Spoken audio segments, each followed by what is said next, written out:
Hello everyone! Today we wanted to present you what we have in store for Italian Wars on patch 1.3.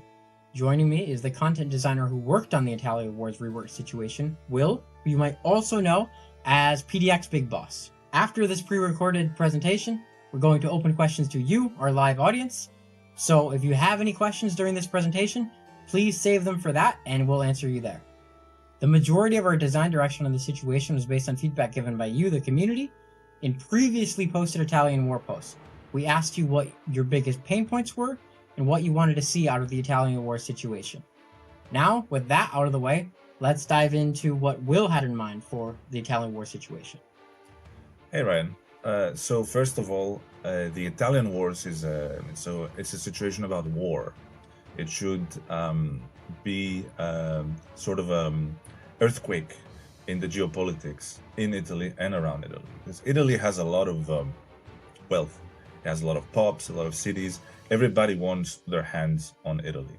So I wanted to make a situation where we showcase what it would be like for foreign countries and local regional powers to struggle over the control of Italy and its wealth. So the whole idea behind the redesign and the rework is that, well, I want the AI to be capable to present a threat and a challenge, and I want to make it fun. It has to, that's the whole idea behind it. It has to be fun, right? Yeah. Like you have to feel like you're in the situation, like something changed, like something is going on in Italy. And as an outsider, not just as an insider, because as an insider, you have the vested interest in like, oh, that's where I live, so I kind of have to but as an outsider, as a foreign country, like for example, Spain or France, you should want to go in, not only because you want to kind of take that land away from your foes, but also because there is fun. Whatever, it's fun, it's just fun. Like, just go play it. One of the major things that we got about the previous Italian Wars was it wasn't interactive enough. It felt like it sort of just happened and there wasn't a reason to really interact with the situation itself. How do you think we fix that in 1.3? Well, many different factors go into what we perceive as fun, right? Like, it's not just one thing that we change, like a switch that we flip. It's the AI that is more capable now. It's new interactions. It is new rewards, new phases. The tension mechanic is a very big part of this rework. And we have added a lot of new events as well. All of these combined, all of those little factors combined should make a very fun situation. Yeah, was there any feedback that you got from the community on Italian Wars that surprised you? So this is a bit of a personal response, right? Because every time you make something, you doubt yourself a lot. When I create stuff, I doubt myself a lot. I don't know, is this going to be fun? Is it going to be good? I learn stuff. I become better at my job, at scripting. And when I make something, I'm generally happy with it. But then people play it, and I understand that I might like something, but it doesn't necessarily mean that it's good or that people will like it. And honestly, the feedback report that I received was incredibly pivotal towards shaping the design direction, focusing on what people disliked and what their pet peeves were, like, oh, Naples is too aggressive, or the AI is not really like responsive, or they're not doing what they need to do. Or the AI, the situation isn't firing 100% of the time. Yeah, exactly. That was one of the common ones. Exactly. We know it's there, but it's not actually, we don't actually get to see it much. You mentioned the feedback report, and I just want to point out, because this is kind of relevant to me. The way that we did this report was we asked you, the community, on multiple platforms. I believe it was Discord, forums, and Reddit, what you thought of Italian Wars. It was a very open question. How do you like Italian Wars? How can we improve it? And then we collected all of those responses on all of those platforms. We looked at what the most common responses were, and most importantly, we compared the platforms. We wanted to see if, because there's a link, right? If people on different platforms are saying the same thing, then more than likely, that means that this is affecting players who aren't even responding. This is a very important piece of feedback. I mean, every major aspect of this rework, pretty much 99% of it, was motivated partially or entirely from the feedback.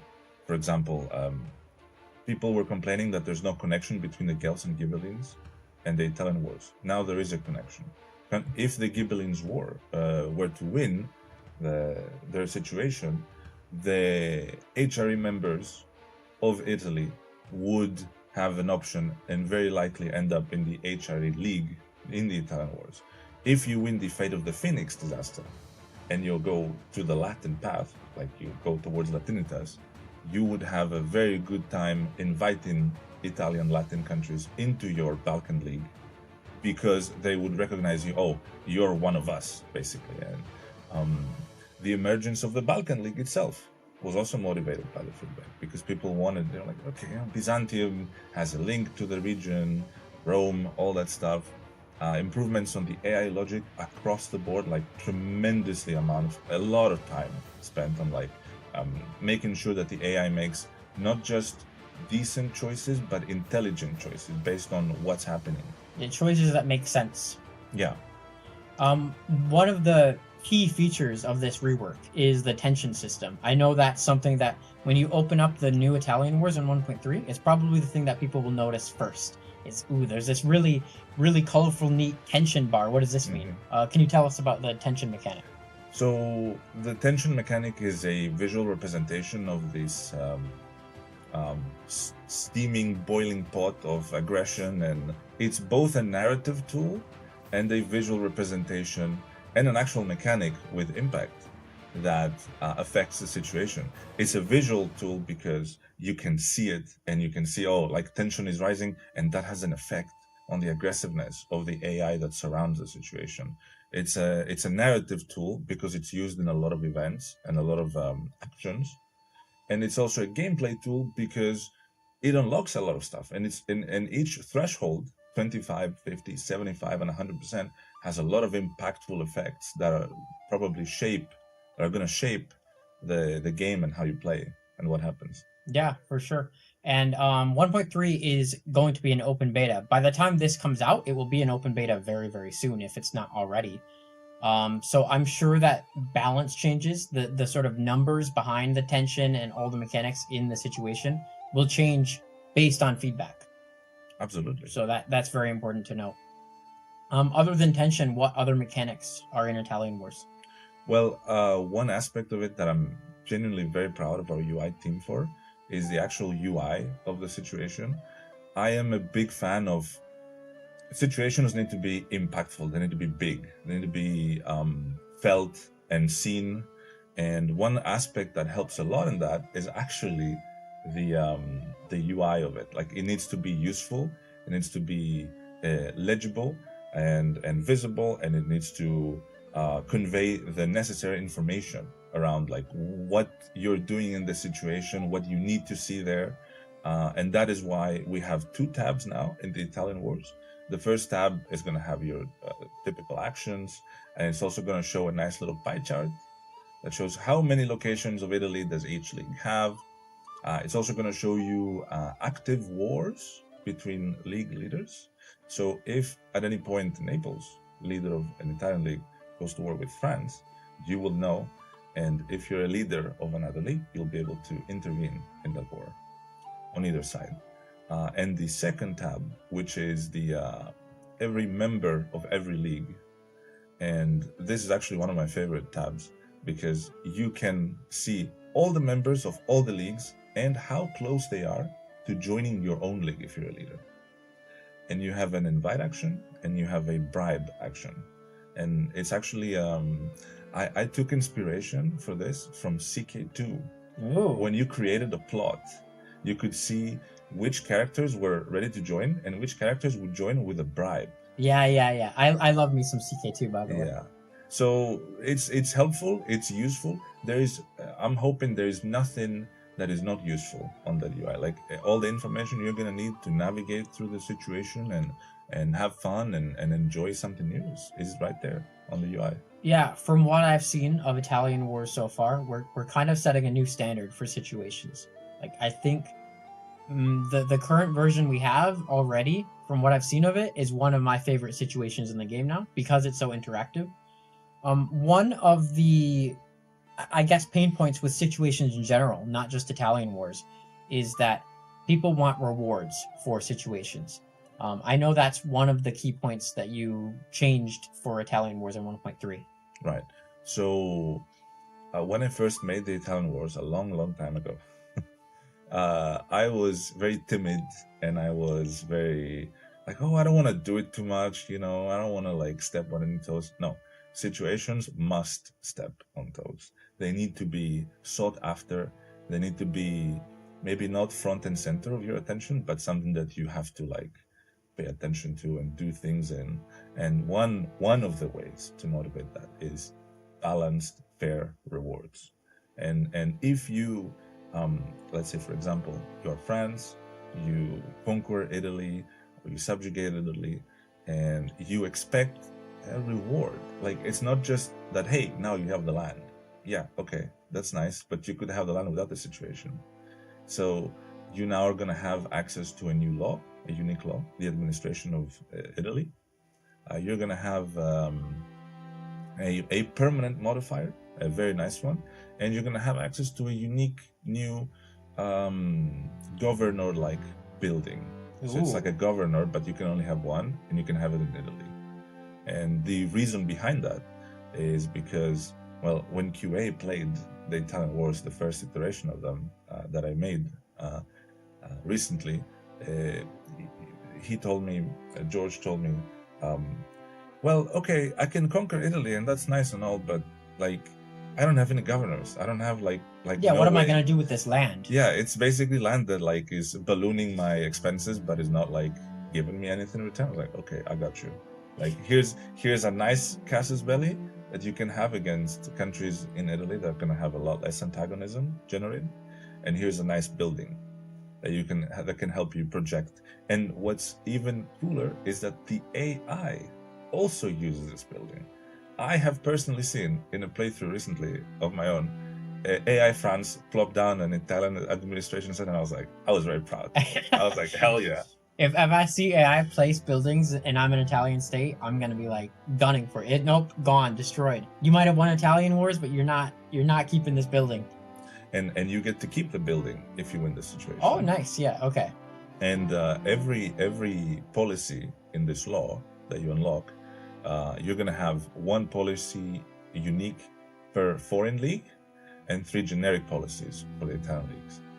And you'll be able to switch the policies, even if you're a foreign league. Let's say France wins, the reward of France is not locked only to France. So if you play France and you win the Italian wars and you become Spanish or whatever, or you become the emperor of the HRE, you can have access to the other policies of the other winners if they had won. That's good. Keeping it dynamic enough that, you're not sort of railroaded into France is the leader, France will get this, very binary, I think is good, because at the end of the day, a lot of people play EU5 like a sandbox, and it doesn't always follow the path of history. Yeah. So I think that's very important. Yeah, one of the core pillars of this rework was taking community feedback, and we have a whole report just on community feedback. So you might not be able to see, audience, but we've pulled it up so that we can reference it and talk about it a little bit. Is there anything on here that you kind of want to go over? Yeah, I mean, I could go over every single point really, because everything in this list pretty much has shaped this rework. Anyway, starting from the top, right? Situation often does not fire at all. It's true, it didn't, because it depended on the AI doing something that it didn't want to do. So now that is taken care of. You have an early start date where the situation might start if, let's say, France goes into Italy, but it also has a threshold. So if it reaches a certain year, like 1495, it's gonna fire. It needs to fire because it's good content that's gonna be fun to play in, even if it's not 100% historically accurate. I mean, we can talk about external powers not engaging. Yeah, it's true. And now they should be more armed and capable of using the actions. I have personally witnessed France and Spain, like doing like wars in Italy and going in and doing stuff. I think I like that very much. Situation boring, no impact. Yeah, you need a reward. You need to feel the situation, you know, like you need motivation. Wars, you know, why am I playing this situation? Yeah. It needs to kind of like grab your attention and kind of like Italian Wars is happening. Alert. Yeah. the purge, the Italian purge. Leagues feel arbitrary. It's true. Yes. Another complaint that there was that the countries would jump too much between leagues. That's done. No, they don't do that anymore. They stick to one league. If they like another league leader very much, or they dislike their current leader, at some point they're gonna jump, but they're not gonna jump erratically. You have to kind of find the sweet spot, right? Or for example, the fact that the rewards are negligible. They're not. Not anymore, at least. We've got Naples. I know Naples being dominant is one that I saw a lot in the old Italian wars. Yeah. Naples was kind of always the big dog. Naples was always the one who did everything. And even then it was because it felt like, okay, Naples is in charge and this is just a Naples situation, basically. So the problem is that with the old iteration, the situation would never fire if any country had anywhere near the necessary number of locations to finish it. Mm-hmm. So I chose to approach it differently. I said okay, it's going to fire still, and you're going to have between 50 and 100 years to change the geopolitics and the borders. Like, okay, maybe Italy, maybe Naples has already 200 locations, but it doesn't stop France from saying, hey, listen, you may have 200 locations in Italy, but I have 600 locations in France, and I want Italy. So you're going to have 5 to 10 centuries. No, 10 centuries? No, God, no. Modern day Italian wars confirmed? Yeah, you're going to have around 100 years to kind of go in and shake things up. Like, if I had to give a title to this situation, it would be like shake things up, like do crimes. You know, here's a CV, here's aggression, here's aggressive AI, here's AI logic that should support the situation and make it fun, and you know, just watch shit blow up. You know, like just. Yeah, like you said, it should be fun. Yeah. It obviously, we care about the historical accuracy. We care about making sure that the simulationist aspects of the game are kept intact and that it works well with other mechanics and other situations. But at the end of the day, if the situation is not fun, all of that is sort of secondary. There needs to be a balance between those. And right now we have the historical aspect, we have the events around France invading Naples, we have all that, but the situation unfortunately was missing the fun element, the wow factor, the whole idea that, ooh, this is happening and I care about that because I have something to gain from it. Yeah, which I know as a designer that can be sort of nebulous sometimes. There's this like secret ingredient of fun and it's like, okay, how? Like, you know, it's sometimes you can make something that you feel is really well designed and then you get feedback that, oh, it's just not very fun. And it can be a little disheartening, I know, sometimes. But that's part of the job of a designer, is to figure out, okay, why are people feeling the way they feel when they play? Yeah. I mean, I'm a player myself. Yeah. I participate in multiplayers. I interact with the community. I think that when it comes to designing a game, the highest standard should be me always. Like, I am going to criticize my work. I'm going to say, I don't like this. This is awful. I have to change this. And if you ever design anything, if at no point you kind of doubt yourself or see yourself as like making mistakes, then you're doing it wrong. You should always like have a point in time where you think, oh, is this really fun? Like, is what I'm doing really good? No, you have to have that. It's grounding you. Great. Well, do you have any closing thoughts before we sort of wrap things up? I am looking forward.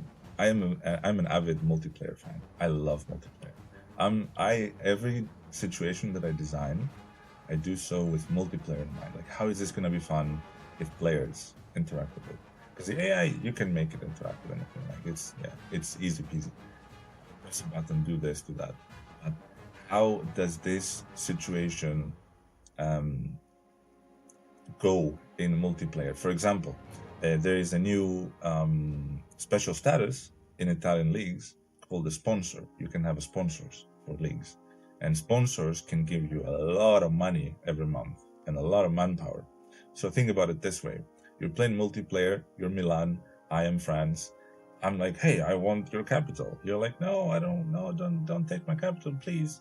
But then you go to the Austrian player or to the Hungarian player or to the whichever player that is outside the situation, is not a foreign league leader, and you say, hey, listen, if you become my sponsor, I'm gonna fight France. And he's like, okay. So he becomes a sponsor, he gets those two beautiful sliders, one for manpower, one for money, and he can throw as much money as he wants on you. And then you can use that money and fight France. And the best thing is, AI uses that. Do they? Yes, they do. I can't wait to see that. Well, I'm really looking forward to people playing Italian Wars in 1.3. 1.3 will be an open beta, so there will be a version of Italian Wars to play. I'm sure that it will kind of go through some light iterations based on feedback. Always. At least I hope so.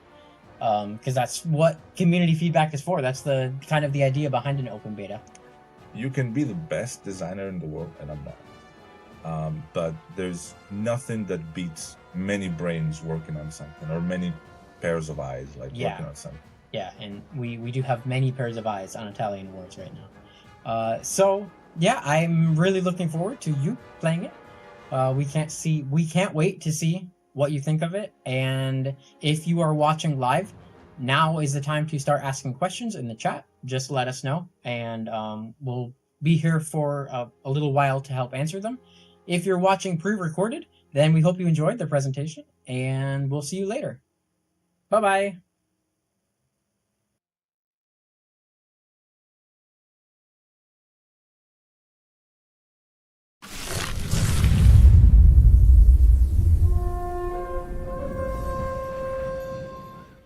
Hello, everyone. I hope you enjoyed that. That was a pre-recorded Italian Wars sort of showcase with William and I. From when was that? Not last week. Was it the week before? It was the week before. So it was a little while ago, while 1.3 was still in deep development.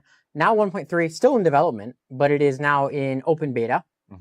So as we said in the video, we're taking the opportunity to sort of go live and give you the chance to ask questions about what you just saw, and kind of have a natural format with the audience.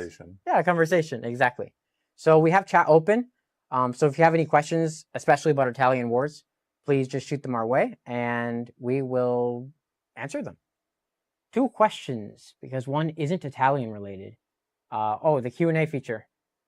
Yes. So there should be, I don't actually know how this feature works, but there should be a Q&A feature on the YouTube where you can submit questions. All right, so do they only trigger for great and or regional powers, the Italian Wars? Right. So one of the biggest complaints we had was that very often they wouldn't trigger because some country, Naples, would have already 200 locations, or the requirements were too specific. So the way I tackled this was, I said, okay, the Italian Wars will happen regardless, and they will happen as early as 1450 and as late as 1495 if an outside great power is attacking an Italian country, directly or indirectly. Now, what happens if Naples already has 200 locations in Italy? Well, the situation will go on for 50 years and give the chance to all the outside external and internal actors, like France, Iberia, the Holy Roman Emperor, the new leader of the Balkan League, probably Byzantium or Serbia, to kind of shake things up in Italy and kind of change the status quo of Italy. So it's going to go for about five decades, not centuries. Not centuries. Not centuries. The Italian Great Wars. Yes. And it's going to give you the chance to interact with it. There's a lot of new interactions that are super nice. And I'm very, very excited about it. Yeah, this question is actually kind of similar to what you're talking about. Is there a certain historical outcome or threshold that Tinto sees as the ultimate goal when balancing, modifying the situation? If so, what is it and what is it not? What do you judge to be the optimal end? So when we design situations, we have to approach them in an open-ended way. Like, and Italian Wars is an example for this. For example, what happens if any of the foreign leagues win? We have to make sure that whatever you get is worth it. Yeah, I mean, it's about identifying what the possibilities are. Yes, exactly. Because even if the situation has a set end, we want the player to have the feeling that they are actually impacting things. It shouldn't just be purely railroaded. You know? Of course. I mean, purely it shouldn't be at all railroaded when it comes to like the outcome. Yeah. The outcome depends on what happens. Like sometimes you're gonna have Italy unifying into one league. Byzantium wins. Like, or Byzantium, Rome comes back and is like, the good ending. Rent is due, or maybe France invades through the Alps or invades Naples as they did historically. We have content to facilitate that. But the ending is different for every league. So all of them get the same modifier, but they all get a different law reward. Yeah. So here's another question that I think I saw get asked quite a lot in the chat as well. Is Naples going to be nerfed so they don't take over Italy every game? So this is a bit outside the Italian Wars. This is more about general AI behavior and something. I don't know if you have the answer then. Well, we're always working on that stuff. Yeah, of course. That's the thing, right? But at the same time, as I said earlier, the way I approached the rework was to make it a little bit open-ended, so it can still start if Naples is dominating Italy, but it'll give the tools to the AI or to the player outside or inside Italy to kind of challenge that status quo. Yeah, makes sense. Question: in EU4, there were penalties for taking Rome away from the Pope. Will we see something similar here? There already are. Yeah, I think there are some, but I don't remember what they are, and I think maybe they could use some tuning. I'm not sure if they're changed in the beta or not, though. There's some very unrelated. So we're trying to only take Italian Wars questions, but if you do have questions for the open beta or even just the game in general, remember we are hosting a Q&A next week. We're doing one pre-recorded video one, which we collected the questions for already, but we're also doing a live Discord one. So if you have questions unrelated to Italian Wars, write them down somewhere, store them safe, and ask them during the Discord Q&A, and hopefully we'll be able to answer you there. Because for this one, Italian Wars. Are you interested in adding cultural consequences? Cultural consequences for the Italian Wars. For example, improvements of cultural relations if the dominant culture countries are in the league together. So when it comes to cause and effect in the situation, like you do something and that has an effect on some other aspect of the game. I didn't go that deep, but there is a lot of interaction between different facets of the game. So for example, foreign league leaders during the situation will be able to put down a special type of governor building. And that will allow them to project proximity. As I said in the video, George told me, hey, one of our QAs, he told me, hey, I took all this land in Italy, but I already used all my governors. Like, how do I do? I can't assimilate them. I can't do control anything. Okay, I got you. Here's a new building. It projects control. You are now able to assimilate and integrate much better and all that stuff. Yeah, I saw some people were really interested. When that portion of the video came on, I saw some people were really interested in the building. Is it, because I don't actually know either, is it like a building you get then during the situation or after, like as a reward? Both. So you get it as a foreign league leader. I think you might also get it as an Italian league leader, but I don't want to lie to you. But after the situation, if you win and you're a leader, you get to keep it. This is the perfect segue into another question that we have, which is, do participants get any rewards or is it just the leaders? Yes, they do. But the situation is made to elevate one country. You can be a participant of the winner league and you will get some stuff, some nice stuff. But the bulk of the rewards is meant by design to be towards the leader. Yeah, the participants are kind of kingmakers. But I'll give you this. If you are part of an Italian league, let's say you are Milan, you are in a league with Venice, Venice is the leader, you now have the ability to challenge leadership and initiate a war that can change the leadership of the league and make you the leader and give you the rewards should your league comes out victorious. Yeah. I think just for the sake of time, we will take a moment and go into the game itself, so you can kind of show people an in-depth look. Right. Maybe not in-depth, but a look.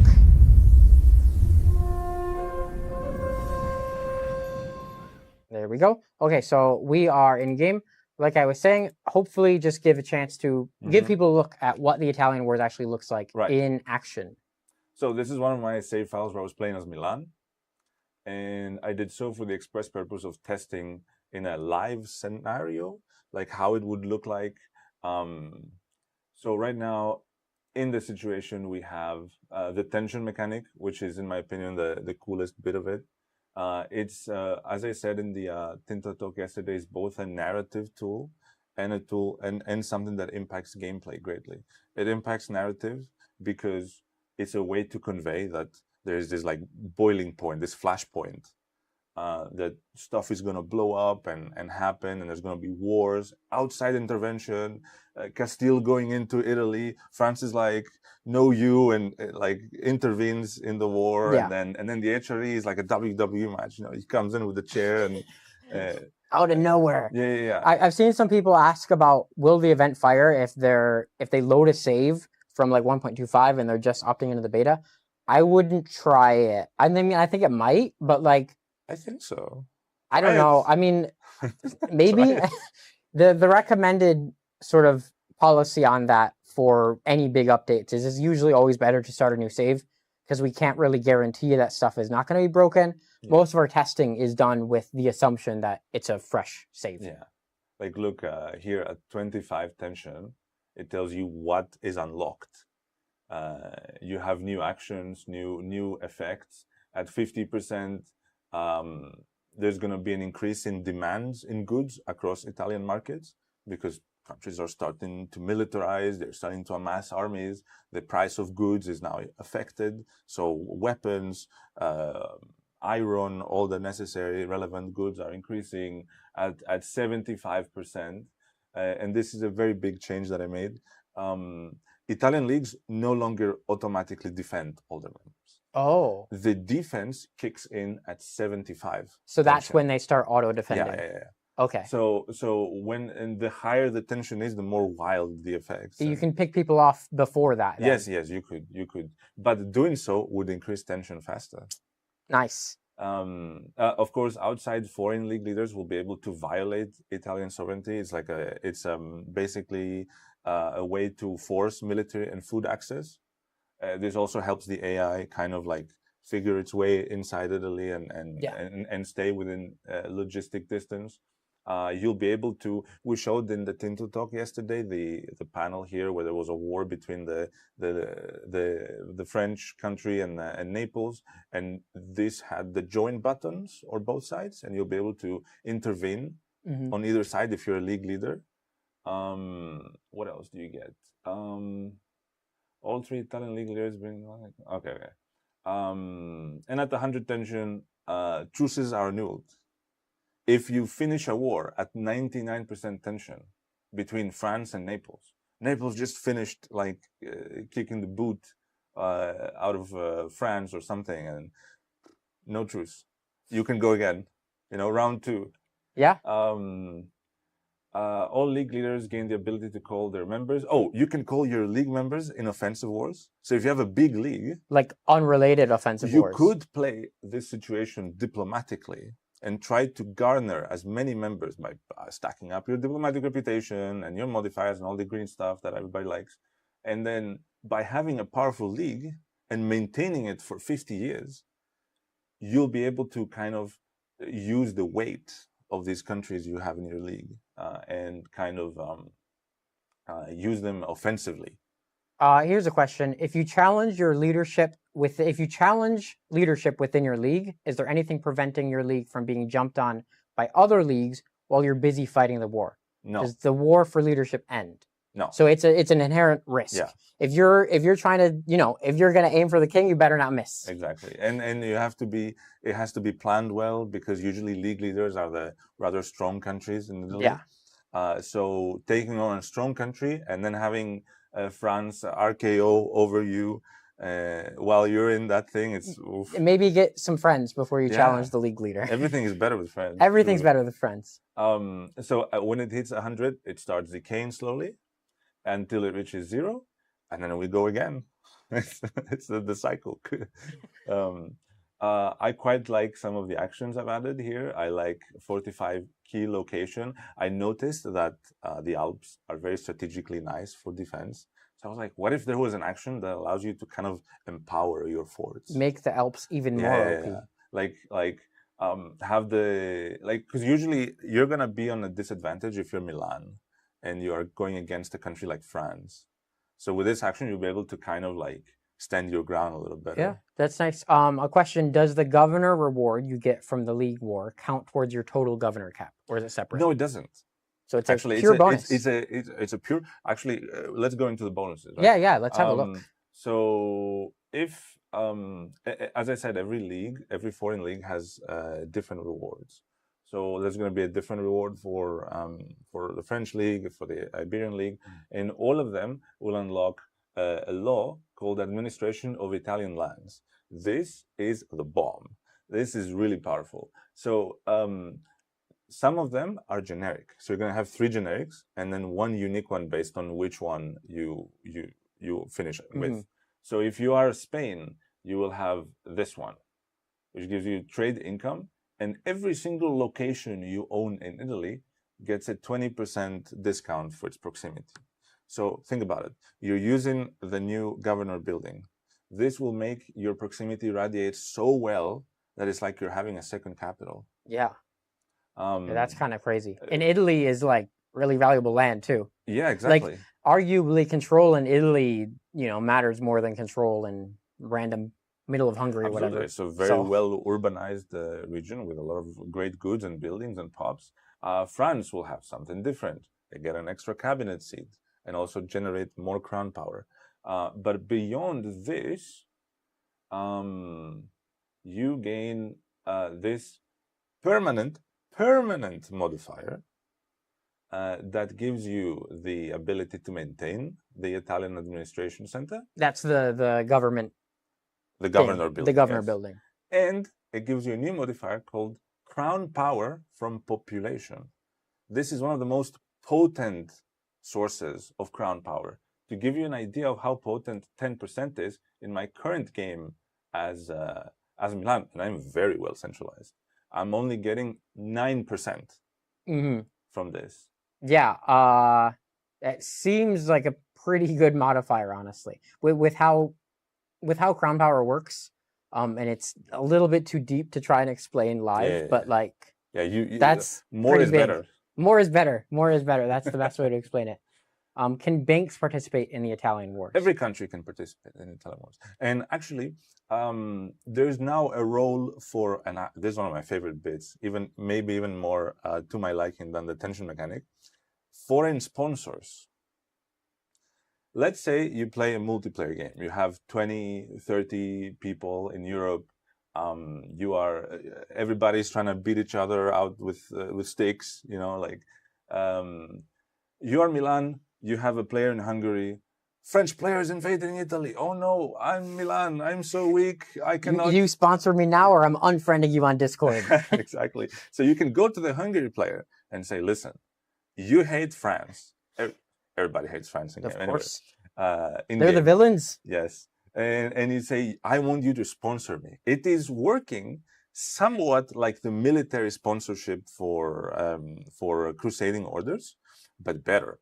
Better because Hungary is going to flood you with money and manpower, and they get to control how much via 2 sliders.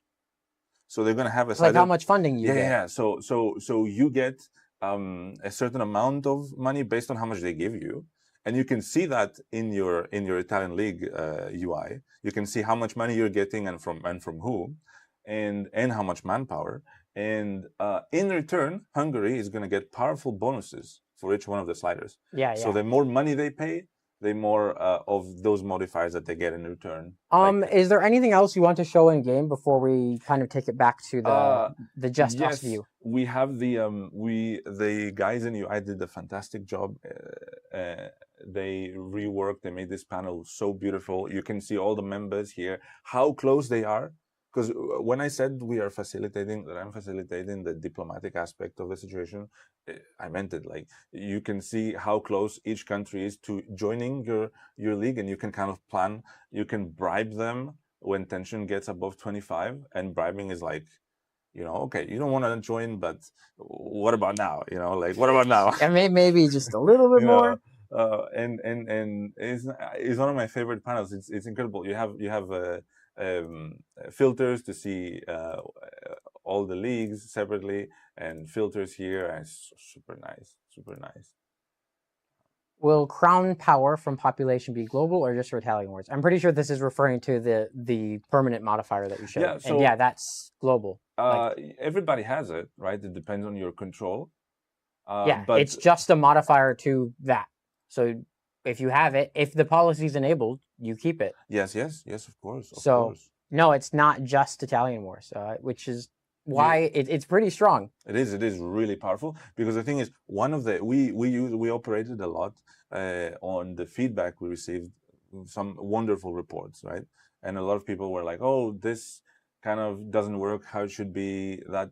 And a lot of the people said that rewards, it needs good rewards. Give me a reason to think about it, and give me like interactivity. Yeah, that was the most common feedback. Was like, why do I actually want to participate in this? What do I get? You get strong rewards, an AI that is much more competent now, better actions, more interactivity, the tension mechanic, and an Italy that feels more alive during the situation.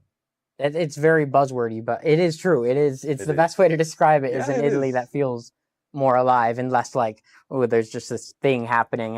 Whatever, Okay, I think unless there's anything else you want to show in game, I'll take us back to the view with the people, so we can kind of get back more into chat and just kind of interact a little bit more. Okay, let's go. Yeah. So here is another question. Right. Can the Ottomans or Mamluks or any Muslim power trigger or get involved with Italian wars? Not in this iteration. I had ideas, but because time is finite, you were not allowed to spend the next 2 years of your life on Italian wars. Would it be cool? Yes, it would be very cool. But there is, when you have finite time, you have priorities. I mean, I think most people would probably prefer that your content design time went on other situations too. Yes. So I don't think they want just pure Italian Wars Universalis. Is probably not the intent. So I'm going to switch us back out from question mode to live chat. If you still have any questions, feel free to ask them. But we're just going to go straight into a live chat mode. A lot of people talking about the UI. I saw this as the video was playing too. I really like the new UI. It's fantastic. A lot better. It's fantastic. As I said in the Tinder talk yesterday, it should be the standard moving forward. This should be like how a situation should be. It should be flashy, informative, and nice to look at, and usable, and just all around really nice. Like this, to me, this is amazing. Like, you have all the information you need. You see the pie chart. I love pie charts. Everyone loves pie. Well, all Paradox players love pie charts. Yeah. The tension mechanic is very nice. You can see how much land each IO has, each league. If there are any ongoing wars between league leaders, and the actions and the members and all that stuff. It's amazing. Someone asked, will the stream have a rapid fire questions round? Put your questions out as fast as you can, and if you go faster, we'll answer faster. That's my answer. We're in the midst of any speed of questions we want right now. This will make multiplayer so much more competitive. Have you played? Yes. Have you played the new Italian Wars in multiplayer yet? No, our save file started a long time ago, so we're now in the 1600s. But I am very looking for. I have communities that I play multiplayer with. I'm a multiplayer guy, so I'm loving the idea of like many players like doing shenanigans in the Italian wars and like bribing backstabbing each and other. yeah, you know, yeah, with support like the money support thing. Like yeah. ooh, like let's see whose turn is it to get beaten by sticks. You know, like ooh, let's go in France. Oh no, let's go in like Italy or Castile. There's a lot of anything with backstabbing, and it's like right for multiplayer, basically. What do I need to do to get the Italian war situation to appear? I know that owning a province in Italy works. There is. I'll give you the technical answer, and I'll give you the normal human answer. The technical answer is that in the files you have visible, and everything inside the visible determines if you're going to see it or not. In game, I think it's like if you're allied or rivaled or an enemy of one of the leaders, or if you have a presence in Italy. Presence meaning you own land or you own buildings. Yeah. So they can fact check us because this is out now in open beta. So yeah. I don't remember off the top of my head exactly. I mean, I don't either. So getting on. But if the idea is that if you have a presence in Italy, you will have the ability to interact with the Italian wars. And now, as a foreign country, you'll be able to become a sponsor, even if you're not in Italy. So if you are Bohemia and you're not directly interfering in Italy, and you're like, I really want this side to win. I hate the Austrian emperor. Well, here, Milan. Here's like 100 euros. Like, I mean, you're Bohemia 100. If you give them 2 million, Bohemia's got those gold mines, man. Let's see. Italian Mafia Wars. Exactly. Italian Mafia Wars. Level 30 boss. Level 30 Naples versus level 30 Naples. Level 15 Milan. Yeah. Trade offices are super easy to acquire. Could a Hungary sponsor a France, or can only Italian tags be sponsored? No, only Italians can be sponsored. Yeah. Listen, I mean, you can still gift money, and we have the new. If you play France and you need sponsorship, skill issue. it's like that, you know. Like no. As France, you don't need help. You're France, okay? You're the final boss. Yeah. You're supposed to be the nightmare, the bedtime story, you know, like. Your bed. Yeah, if France is asking for money, then the world is about to explode. Yeah. But in general, I guess what they're kind of getting at is there are now going to be factions other than the Italian factions. So those factions, I mean, I guess inherently they have to be a little bit stronger because they're not able to be sponsored. So like theoretically, if you're interfering in Italy as a non-Italian faction, it means you're already kind of strong. And something that I wanted to point out, just so we're not saying that, we're leaving the foreign leagues out to dry. No, we're not. Now, they can't actually see in game right now. Yeah, but I can describe it. You can describe it. When you are a member of a foreign league, you get a unique, very powerful bonus for the duration of your membership, whether you're a leader or a member. In this case, the French league gets 20% war score efficiency. So that's going to help France eat more land. The leader also gets a scaling manpower, monthly war exhaustion, aggressiveness, and other stuff based on the tension mechanic. So more tension, more aggressiveness, more manpower, less more blood. Monthly war exhaustion, more blood. Yes. Go and do killing. And you're able to build units and give food access to the members of your leagues. Mercs for the Merc God. Yeah. Italian leagues, on the other end, also have their own bonuses. They have mercenary maintenance and a few other bits. Yeah. Let's see if we can clean up some more questions from chat or just general. We're now at the point where I think we've covered a lot of Italian war stuff, so we'll just do a very, very quick, open around. Ask whatever you want, say whatever you want, and we'll chill with you for a bit before we close out. And hopefully, we gave them a good interpretation of Italian wars. This one is a special one because usually when we do the streams like this, it's like a preview. It's like, this is what's coming. But this time, they can also just launch the game and see for themselves. How the Italian sausage was made. Exactly. So they can tell when we're lying. We can't lie well. Any future Ottoman content? You're talking to the Ottoman guy. He wishes. I would love to. He wishes. Yes. One day, probably. Like, I mean, Ottomans are a very important historical piece of the pie for EU5. So, but not anytime soon. The stuff that we showed in the roadmap for 2026 is the things that are kind of currently being worked on or currently being scoped out. So anything that isn't on that roadmap, it doesn't mean it's not ever coming, but it just means it's not coming in 2026. Any thoughts to potentially capping merc recruitment for smaller nations? Yeah, so I know mercenaries is something that is a very hot topic right now. It is. And there were some changes in the 1.3 beta. Ideally, like, the idea is they're somewhat small changes, and we don't want to go crazy with nerfs like we were doing a while back. So hopefully in the 1.3 beta, we'll get more information on if the mercs are better or if they're still kind of a little bit too much. In your save, you only really had Milan and 2 Sicilies left. What happens if someone unifies Italy too much before the Italian Wars? The situation will start. It will start and it'll go for at least 50 years. If when the 50 years finish, there's still this like unified mass of blob in Italy, they win. Simple as, yeah. But this means that the situation will start. In theory, an external power can still kind of go in and be like, no, actually, you're not in charge of Italy. So I guess it's opportunity. But I mean, if you've conquered all of Italy before Italian War starts, congrats on your rewards. Like, you know, like you did it. You just did it a little bit. You're a true gamer. Yeah, you're a true gamer.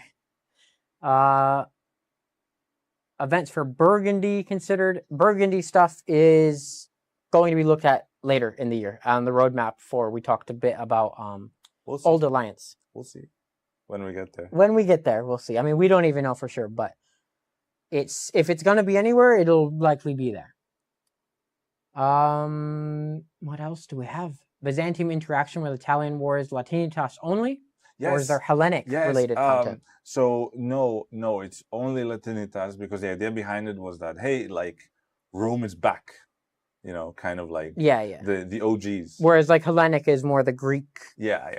Also, you start as Hellenic. Like, the whole idea behind the Latinitas being there for Italian Wars was more like to give you an extra reason to go Latinitas and be like, hey, if I'm planning to unify Italy, it would be really nice. Oh, and you know what I haven't said yet? You know what happens when you win as an Italian league leader? You have the chance to vassalize all the members of your league. All of them? Wait, what if you are a member of the league? You can say no and fight. Okay, you just say, but do you have to fight? Oh, I don't remember. I don't remember. Because like...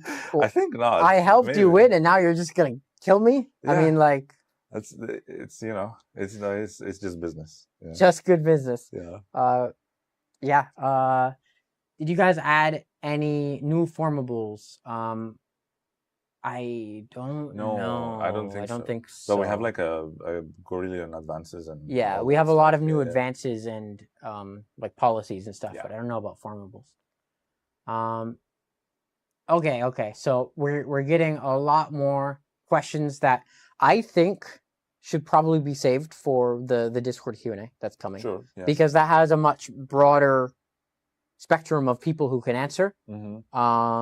For us, it's just me, community manager, and you, content designer. Yeah. So we're going to start to wrap up now. There is actually a question that I just... You want to answer one? Yeah. This. Can the vassalization come with a new vassal type that doesn't increase decentralization?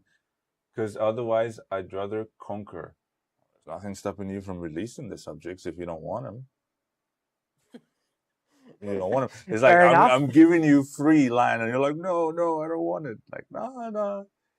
But it would be a nice idea, you know. But maybe it's a little too strong, you know. Like, okay. Okay. Well, do you have any closing topics you want to talk about with people? I'm wearing the same shirt, but I have washed it a few times. Just for clarification, he's wearing the same shirt as in the video that was filmed weeks ago, but.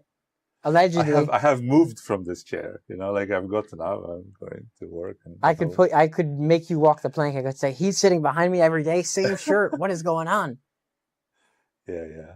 No. But no, you are very well kempt. What else? I assure you. What else? I don't know.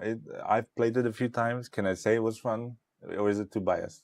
I mean, it's just because you made it. I mean, it's biased, of course, but it doesn't make it not true. If it was fun for you, fun is subjective. The worst thing with making this stuff is that I don't have the joy of discovering it because I kind of already know how everything works. There's an alternate universe where you don't work on a U5 and you're just a big fan and you get to experience it live. That would be awesome. Yeah. Somewhere out there, different universe Will is loving the new Italian Wars. He's like hype. He's like, I want all the situations to be like this. Okay. Yeah. But then the problem is in that universe, who made the Italian Wars if you weren't here? Some other guy. Some other guy. Yeah. Bill instead of Will. Not Will. Bill. Well, a guy that doesn't wear sunglasses indoors. The evil Will. Good Will wears sunglasses indoors. Oh, wow. So does Johan, but True. It's because you're so cool. Okay. Yeah. So reminder, this is just kind of an Italian War spotlight, a very single slice of Update 1.3. For a more generalist view on Update 1.3, you can check out Tinto Talks 111. There, I gave an overview of what's in 1.3, as well as some instructions for how to opt into 1.3. 1.3 beta will be going until early July, and we'll be having probably weekly updates to that beta, along with any hot fixes that are needed. So be sure to opt in if you're interested. If you'd rather wait till live version, that's okay. I don't blame you. The beta is a beta. It's going to be a little bit rough around the edges by design. I mean, it's meant to be a platform for us to get feedback about what needs work on. It will be refined. Yeah. And we're hosting a Q&A video next week on Tuesday, and a Q&A Discord, like a live text Discord Q&A, 2 days after that. So if you have any questions, especially that are, that you feel like you really want us to answer, you didn't get to ask here, or you didn't get to ask in the video, please keep them around and ask us next week during the Discord live Q&A. Okay. Thank you, everyone. I hope you enjoyed the showcase. If you tuned in a bit late and you're just getting here now, this VOD will be available on YouTube, just in the Europa Universalis official. If you go to Live tab, you can rewatch this as much as you want. We'll also have a more cut down, well, it just won't have this live portion, but a video version of the pre-recorded section going up on the channel as well, so that you can rewatch that whenever you'd like. Thank you all for joining, and we love you, and we hope you enjoy 1.3 beta. Thank you, and goodbye.